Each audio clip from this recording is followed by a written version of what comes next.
everybody, my name is Courtney and welcome back to my channel. Today I'm doing something a little bit different, and I feel like I'm going to be saying that a lot, especially after the new year, because I'm still kind of experimenting with my channel. I'm very new. Sometimes I'm going to be doing like little discussions, sometimes I'm doing features, sometimes I'm doing indie author advice or how-tos on writing. So if any of that interests you, I hope you stick around. I was hoping to wear like ugly Christmas sweaters throughout the entire month of December, and I realized that I don't actually own any ugly Christmas sweaters anymore. I used to own the ugliest, most amazing, most comfy Christmas sweaters, and I just don't anymore. So I settled for my Good Guys sweater, which is not like an ugly Christmas sweater, but it's kind of an ugly sweater in its own right? Today I am talking about one book in particular, and that is Song of the Shadows by Mona Storm. This is something that I want to do on this channel a lot more often, especially as I grow, and that's featuring indie authors. And if you hear snoring, my dog is sitting right next to the camera and she snores.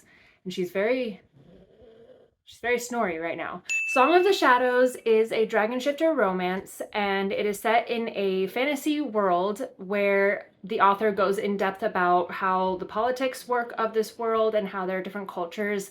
And I just really liked the entire premise. I liked the sort of forbidden love trope that kind of was throughout this book. Basically, dragon shifters, romance, political intrigue, and forbidden love.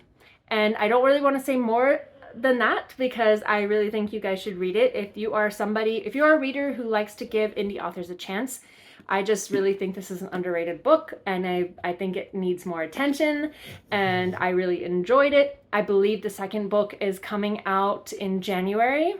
I may or may not be correct about that, and if I am wrong, I'll put the correct date in the description. The reason I say that this is different from a lot of my other videos is because this is not just a book feature. I actually contacted the author and she gave me permission to read a chapter of the book for your guys' listening pleasure. If you're sticking around, I hope you enjoy the recording I made for this book, and if you enjoy the recording, I will have a link to the book below. The author didn't ask me to do this. It's something that I've been wanting to do for a while, and it's something that I'm kind of trying out on this channel, is putting like teaser chapters for people to listen to, and then if you guys like them, I will have all the links and the information for the book that I read from in the description. And without further ado, here is a teaser chapter of Song of the Shadows by Mona Storm.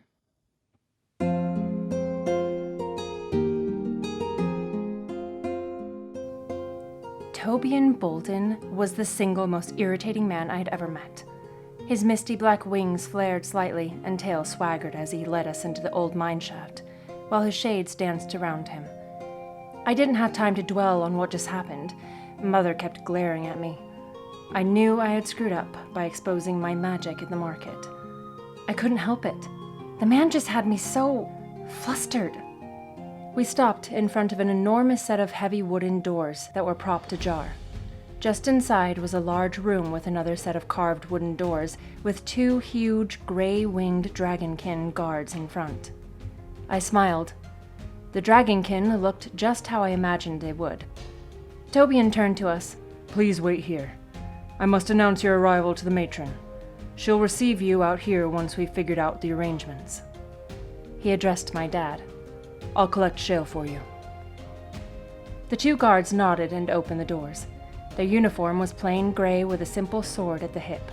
"Joaquin, Zyret, give the family some privacy." As soon as the door shut with a thud, my mother was in my face. "What was that? You showed them our hand?" "But Mother, his shades were on me." "I don't care. His shades couldn't harm you by just touching you. I can't believe all it takes is a male flirting with you for you to give up so much information." My hands trembled, and I tried to keep the waver out of my voice. I gave away no information. I only pushed back a little when he was clearly disrespecting my boundaries. I couldn't believe she thought so little of me. Did she really think that I would reveal all of our secrets to a man I just met? So what if his emerald eyes captured mine with an intensity that made my stomach swirl? I pushed the feelings of the tall bronze man away. Nothing could ever happen anyway. The stupid tournament saw to that. Why did that thought have me feeling so empty inside? No information? The man knows exactly who we are thanks to your irresponsible display of power. Irresponsible? My blood heated. My entire life revolved around my responsibility. She was so incredibly frustrating.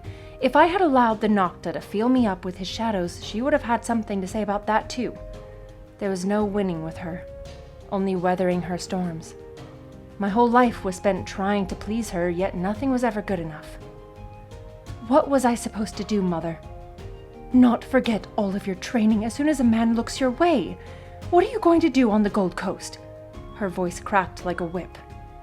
I stepped close to her, reeling at her accusation. That was not what was going on. Also, if you're so concerned about how I react around men, why have you kept me isolated this whole time? I didn't expect you to use your gift on the first man you saw. I'm disappointed in your behavior, Maeve. She tutted and flicked a stray lock of hair off my shoulder. My breath came out in a heaving shudder. The air left my lungs as if I was punched in the stomach. The last thing I wanted was to disappoint my mother. I have always worked so hard to master the things she taught me. I had a duty to my family, a duty to save my people's future, even if it meant losing myself. As much as I wanted my freedom, I wouldn't let my selfishness start another war. I lowered my voice and cast my eyes to the ground. Through clenched teeth, I muttered, "I'm sorry, Mother. I never meant to disappoint you." She seemed relieved at my apology. "Just try to keep a low profile here. They know who you are. We need to keep a firm hold on our appearance here. We can't seem to favor one house over another, although I'll be surprised if the Boldens come up with any entry fee." Of course, my mother was most content when she was scheming something. Father did not look impressed. "Aaron, we are relying on their hospitality. Let's not insult them or antagonize them," he snapped. "I would never say anything to their face, Ro. That would not be fitting for a lady of my standing." She turned and observed the chamber we waited in. She gestured at the rough walls of the tunnel. "Don't forget, Ro, we are standing in a mine shaft of all places. It's not exactly screaming wealth." He grabbed her arm. "Wealth is not all that matters, Aaron." Mom snatched her arm back forcefully and thrust out her chin. "Well, Ro, power matters, and wealth can buy that. They can have their peaceful little city in the mountain until the coin runs out. See how long their peace lasts then." "You've grown bitter over the years. There was a time when you would have argued otherwise." There was a hint of sadness in my father's voice. "Over 20 years stuck in an empty mountain will do that to you." "You chose to stay there. You never came with us to Krell." "Why bother? That town is as small and uninteresting as this one," she said, turning to face the wall. Father shook his head and stormed over to a carved stone bench. I sat beside him. When I took in our surroundings, I could have sworn the shadow moved around the torch that lit the wall. The silence was so tense, a spark could ignite it. The creak of the large doors caught my attention. The 2 guards strode out first, followed by Tobian and an older woman. She bore a similar resemblance to Tobian. He must have had time to change because he wasn't wearing the same hunting leathers as earlier. He wore a uniform similar to the guards, but in black, a stunning contrast to his warm copper skin. The woman with him wore a matching simple black robe emblazoned with silver and green crest of House Bolden, a solitary mountain encircled in emerald green. She must be the matron. The resemblance between her and Tobian was uncanny. They shared the same dark tan skin and angular features, black hair and green eyes. Their wings and claws were black, but it looked like a fine layer of shadow swirled around them, a deep violet swirling in the black shadows. A dragonkin man with large black wings followed shortly after them. Wild ginger hair and beard, I could make out his familiar features, although it had been several years since I saw him last. "Uncle Shale!" I ran to him, relieved to see someone familiar. And if Tobian was to be believed, he was just as offended as me. He pulled me into a tight embrace. "Good to see you, my girl. I didn't believe Tobian at first when he said you were here." He laughed, but then whispered in my ear, I'm working on a solution for your problem. I nodded into his shoulder, not daring to voice my reply. My mother was already horrendously disappointed in me. There was no need to make it worse. I will vouch for my niece. She is under my protection and responsibility. She will not require a blood oath. He looked coldly at my parents, his hand resting firmly on my shoulder. I would strongly suggest that they both perform the blood oath, Matron Bolden. I looked over at the matron, who nodded. My grandson told me you seek refuge for the season of the storms. This is not something we normally do without prior arrangements. However, you come during strange circumstances and during equally strange times. She motioned for one guard to bring over a black velvet bag he carried. He pulled a ceremonial knife from it, along with another small leather pouch. We will shelter you in Mesa for the storms. Before you enter our city, we have one requirement of people not making Mesa their permanent home. You will make a blood oath, here and now, that you will not speak of anything you observe here. My mother bristled at the mention of a blood oath. I remembered very little of them from my studies.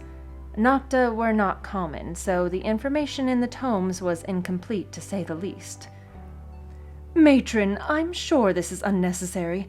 We should be able to trust each other, especially if your grandson is hoping to win my daughter's hand in the tournament, my mom said, straightening herself up as tall as she could appear. Underhanded threats, my mother's weapon of choice. I envied the matron, who seemed unaffected by my mother's words. Before she could speak, Tobian stepped forward.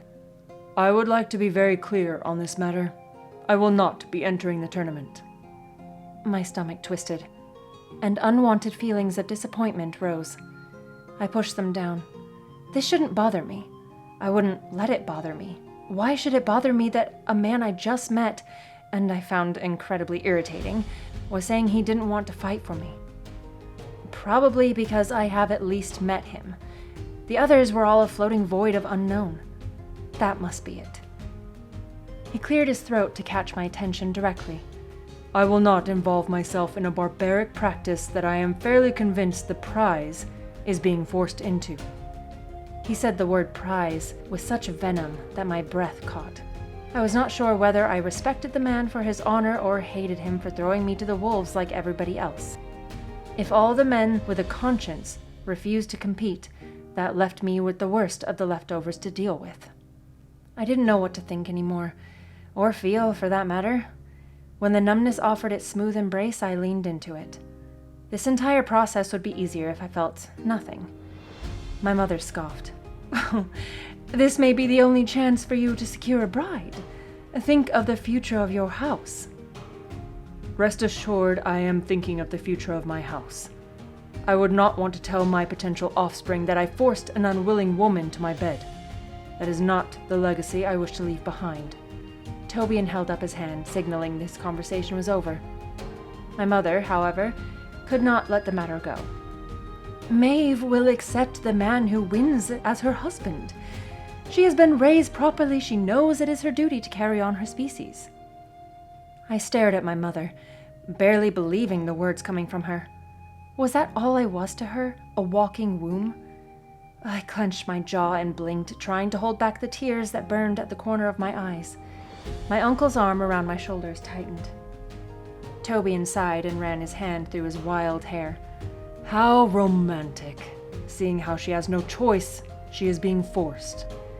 Whether it is by physical force or familial pressure, I will not take part. What hurt the most was I couldn't hate him for that. It was a decision made with the best interests in mind by someone who knew nothing about me. This irritating man had a conscience.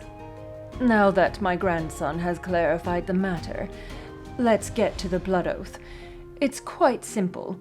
You will swear to keep anything you see or hear in Mesa to yourself. Rest assured, we have our ways of sending a letter to the Gyran matron to inform them of the delay in travels. She twisted the hilt of the ceremonial blade between her fingers. The oath works simply. We will each draw blood and summon our magic to the surface.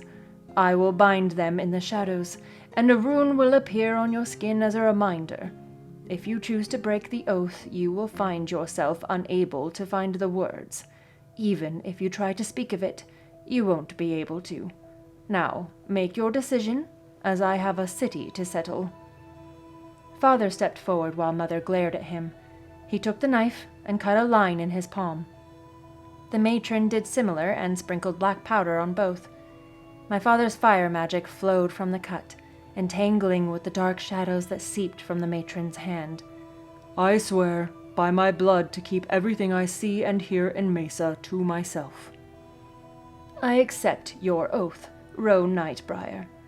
The matron's shade swirled and pushed my father's magic back into his flesh, returning a moment later. A dark rune appeared on my father's arm. She motioned to my mother, who begrudgingly stepped forward. They proceeded the same way. It surprised me to hear my mother swear the oath without hesitation. The matron seemed satisfied, and the guards opened the doors, revealing another carved corridor. We followed her through the corridor that wound and twisted through the mountain. After we rounded the 6th curve, a brightness blurred my vision for a moment. The tunnel opened to a large circular hall bustling with life. The hall had to be as large as the market in the village, with elaborate carved pillars that framed archways leading further into the mountain. Light streamed in from the glass-covered skylights. Trailing behind the matron, I noticed families of every combination, laughing and heading to grand staircases. I followed the staircases and gasped. We were standing in the mountain's base. Sprawling above us were endless floors of circular balconies that must serve as walking paths. Ornate arches lined the balconies, all carved out of the mountain itself. Father chuckled softly. "I had suspected, but I never." This city inside the mountain had to be at least twice the size of Krell. I couldn't take it all in fast enough. This was the most people I had ever seen in one place, and the noise of the crowds was deafening. Threads of magic in every color assaulted my senses. So much magic. I had to restrain myself from letting my threads out to taste it. My threads wouldn't be content to just watch. They would want to touch and taste the unknown. The matron ahead of us turned and raised her arm, gesturing to the levels above. "Welcome to the actual city of Mesa. My guards here will show you to your quarters."